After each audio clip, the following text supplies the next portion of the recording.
Hello बच्चों, इसके पहले की क्लास में मैंने आपको कूलम्ब्स लॉ बताया था। ठीक है, आज हम आपको बताएंगे कि परमिटिविटी क्या होता है। रेडी कर लिए हम लोग? परमिटिविटी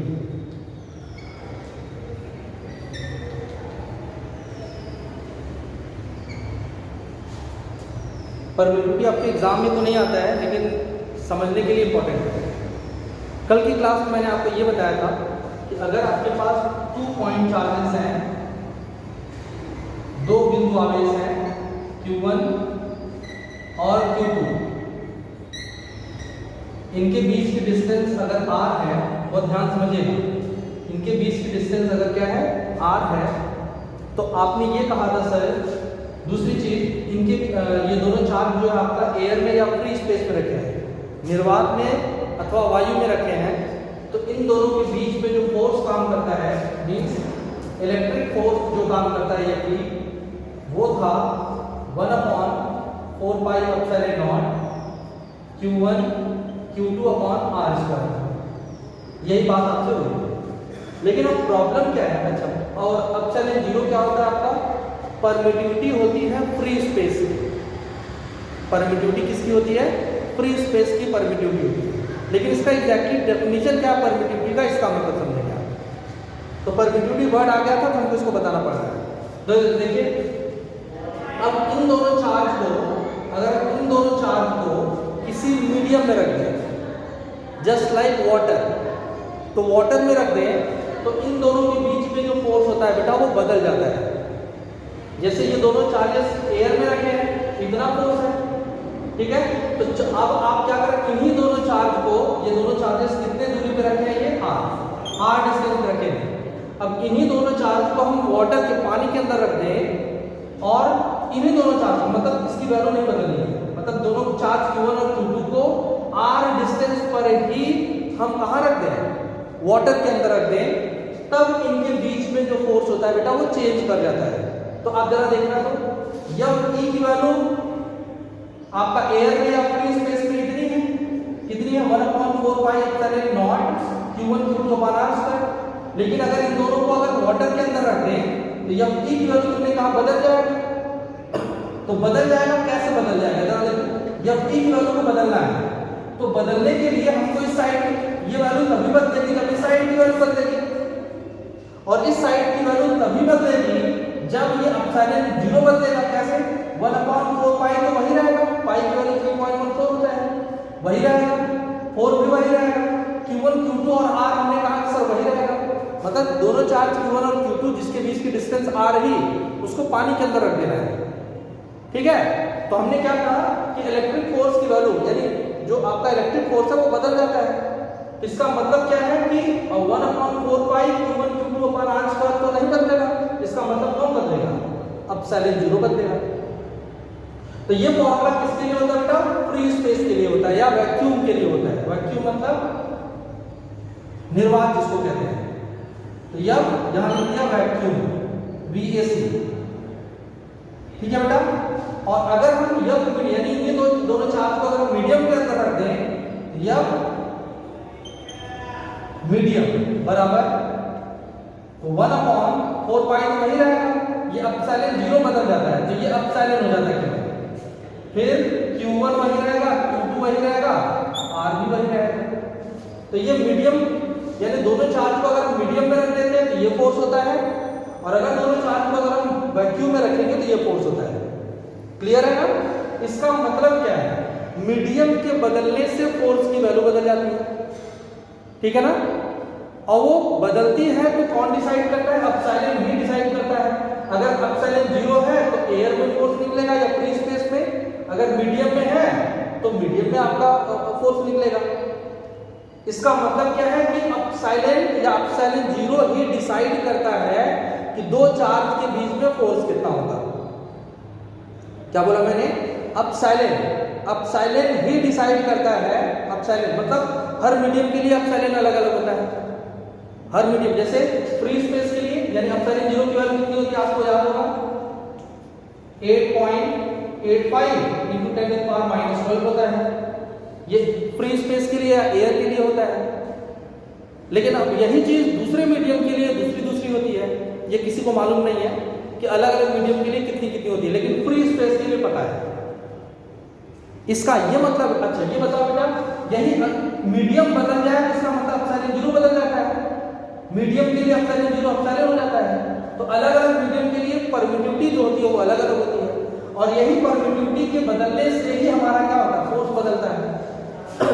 इसका मतलब है कि परमिटिविटी ही डिसाइड करती है कि इलेक्ट्रिक फोर्स कितना होगा। ठीक है ना? तो आप कैसे इसको डेफिनेशन में देंगे, परमिटिविटी को डिफाइन कैसे करेंगे? परमिटिविटी क्या डिसाइड करती है बेटा? दो चार्ज के बीच में फोर्स कितना होगा। ठीक है ना? तो हम क्या कहेंगे कि परमिटिविटी किसी मीडियम की एक प्रॉपर्टी होती है, एक गुण होती है, जो कि मेजर करती है, मेजर मतलब ज्ञात करती है। क्या मेजर करती है? Electric force between two object, sorry two charges. Electric force किसके बीच में? दो चार्ज के बीच में। और ये चार्ज कहाँ रखे हैं? उसी मीडियम में रखे हैं जिसमें हम फोर्स निकाल रहे हैं। जैसे वाटर के अंदर रखे हैं तो ये आपका एप्सिलॉन की वैल्यू जो है वाटर के लिए हो जाएगी। तो फिर से समझो मैंने क्या बोला, परमिटिविटी है क्या बेटा, ध्यान से समझना। परमिटिविटी होती क्या आपकी, किसी मीडियम की एक प्रॉपर्टी होती है जिसकी मदद से वो आपका इलेक्ट्रिक फोर्स को मेजर करती है। किसके बीच में इलेक्ट्रिक फोर्स? इन दोनों चार्जेस के बीच में। और ये चार्ज कहाँ रखे होंगे? जिस मीडियम में आप उस मीडियम में रखे होंगे। तो डेफिनेशन हम दो बार बोलेंगे, ध्यान से समझिएगा। Permittivity is a property of medium. Permittivity property होती है मीडियम की, विच डिटरमिन, जो कि मालूम करती है, electric force between two point charges located, locate मतलब रखा गया है, या प्लेस्ड इन दैट मीडियम, उसी मीडियम में जो आपका ये चार्ज रखा हुआ है। ठीक है ना? तो किसी भी मीडियम की परमिटिविटी, अच्छा एप्सिलॉन जीरो क्या है? परमिटिविटी होती है फ्री स्पेस की, और ये एप्सिलॉन क्या है? ये मीडियम की परमिटिविटी है। फ्री स्पेस में चार्ज रखा है तो यहाँ नॉट लगाया जाता है, अगर मीडियम में चार्ज रखा है तो केवल आपका एप्सिलॉन लगाया जाएगा। तो परमिटिविटी क्या है, एक बार फिर से समझें। Permittivity is a property of medium which determine, क्या मालूम करता है ये? Electric force between two point charges placed in that medium. Placed मतलब या located in that medium. Clear हो गया सबको? तो हेडिंग करते हैं हम लोग परमिटिविटी। परमिटिविटी में लिखिएगा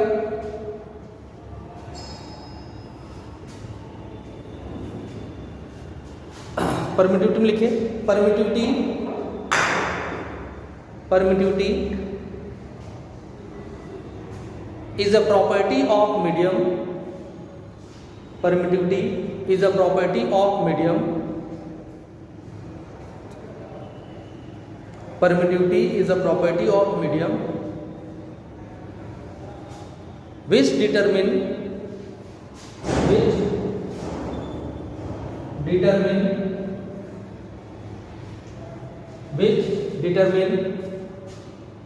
क्या फाइंड करता है बेटा? Which determine electric force, which determine electric force, electric force किसके बीच में काम करेगा?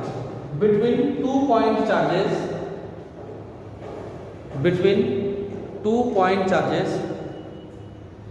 Between two point charges, between two point charges placed in that medium, placed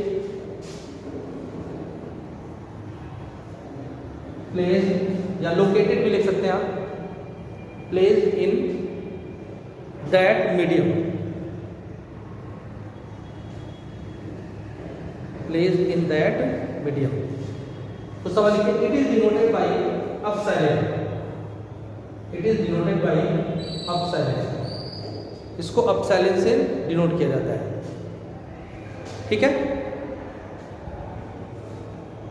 clear हो गया सबको? अब हम आपको बताते हैं एक नया टॉपिक बेटा आपका, डाइलेक्ट्रिक कांस्टेंट और रिलेटिव परमिटिविटी।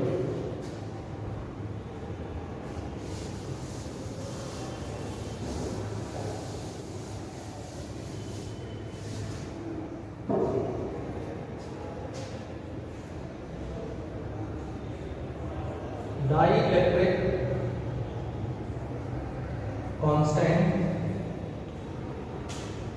और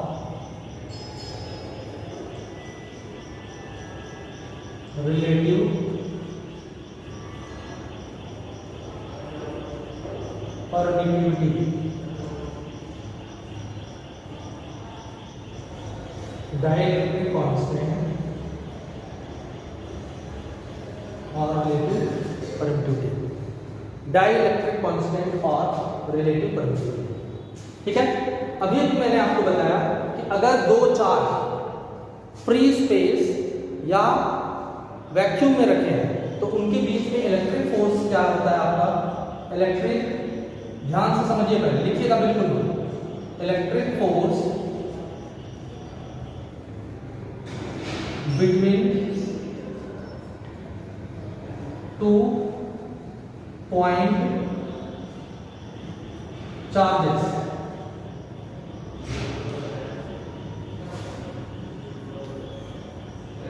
placed in vacuum, placed in vacuum is क्या होता है, यह वैक्यूम हमने लिखा है, यह vacuum is equals to 1/4 pi epsilon क्या लिखा जाएगा, 0 वैक्यूम के लिए, फिर Q1 Q2 upon R square. ठीक है, लेकिन जब यही दो चार्ज किसी मीडियम में रखे होंगे, ठीक है ना, तब क्या होगा, and electric force between two point charges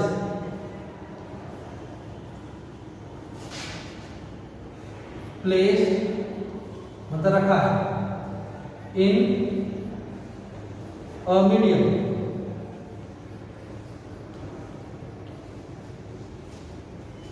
is क्या होता है, यह मीडियम, देखो यह सफिक्स में मीडियम लिखा जाता है, यह मीडियम बराबर 1/4 पाई एप्सिलॉन लिखा जाएगा, 1/4 pi epsilon Q1 Q2 upon R square. ठीक है, अब इन दोनों को डिवाइड करना है, यह वैक्यूम को यह मीडियम से डिवाइड करना है। ठीक है, तो आपके पास क्या आ जाएगा, आप वीडियो को पॉज करिए, वीडियो को रोक लीजिए और इसको कंप्लीट करिए, कंप्लीट करने के बाद आगे लिखेंगे।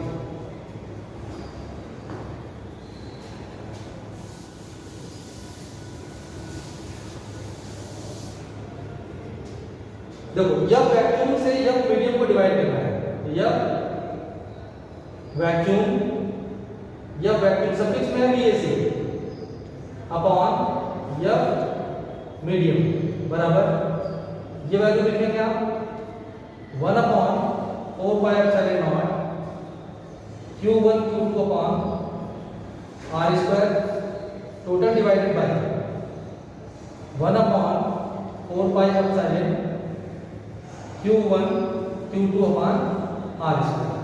ये देखो पूरा कट जाएगा, ये पूरा कट जाएगा।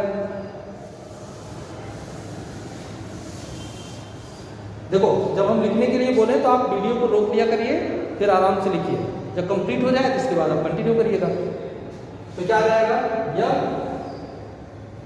वैक्यूम अपॉन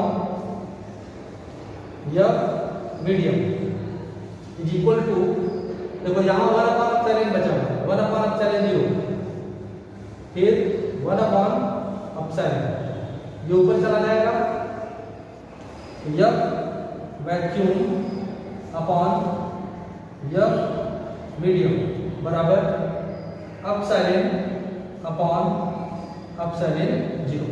अब ध्यान से देखना, तो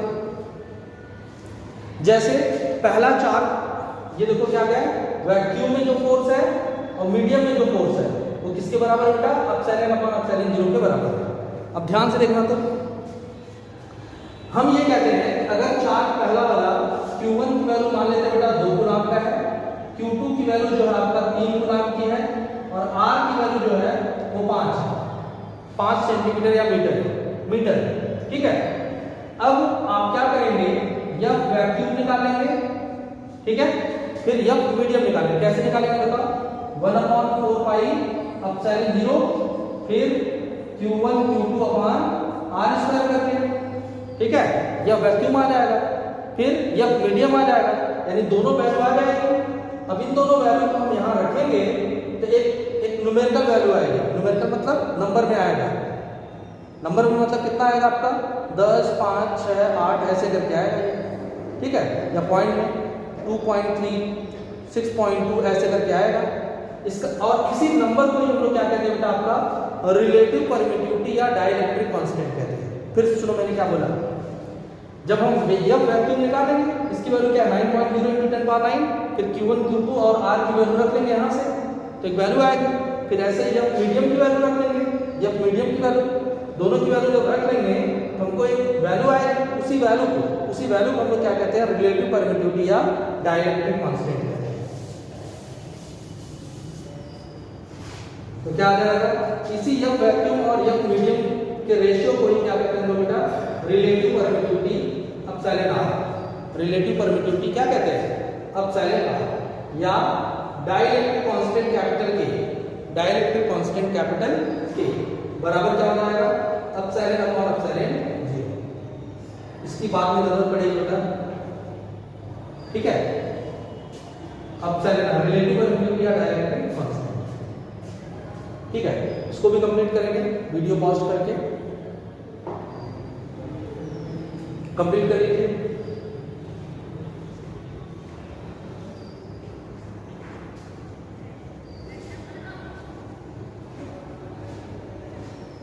हो गया, चलिए कंटिन्यू करते हैं हम लोग। तो देखो, रिलेटिव परमिटिविटी या डाइलेक्ट्रिक कांस्टेंट का डेफिनेशन कैसे करेंगे, परिभाषा कैसे देंगे इसका, द रेशियो ऑफ, ये क्या परमिटिविटी ऑफ द मीडियम है, परमिटिविटी किसका है, मीडियम का, और ये परमिटिविटी किसकी है, फ्री स्पेस की या वैक्यूम की। तो इन दोनों का जो रेशियो है यही आपका रिलेटिव परमिटिविटी या डाइलेक्ट्रिक कांस्टेंट कहलाता है, ठीक। तो लिख लेते हैं, that is IE, that is the ratio of, that is the ratio of permittivity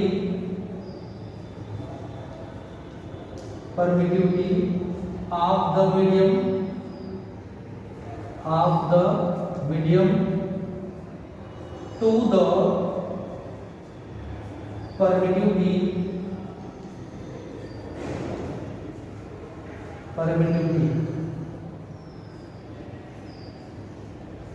permittivity of free space, that is the ratio of permittivity of the medium to the permittivity of free space, is known as, कहा जाता है relative permittivity, is known as relative permittivity,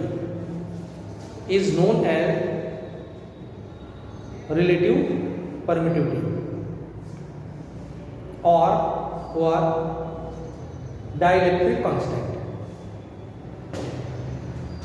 constant का definition आता है 1 number में, यही definition दे देंगे, is known as relative permittivity और डाइलेक्ट्रिक कांस्टेंट, ठीक है बेटा। तो थोड़ा थोड़ा करके पढ़ रहे हैं हम लोग। तो आज के लिए इतना ही, अगली क्लास में हम लोग इलेक्ट्रिक फील्ड पढ़ेंगे, बहुत इंपॉर्टेंट टॉपिक है आपका। मैं आपको बार बार बोल रहा हूँ कि अगर आप चैनल को सब्सक्राइब नहीं करेंगे तो आप वेट करते रह जाएंगे। चैनल को सब्सक्राइब करिए, ठीक है। आपको जो चीज़ समझ में आती है ठीक है, नहीं समझ में आती है तो आप जरूर पूछिए, ठीक है। आज के लिए इतना ही।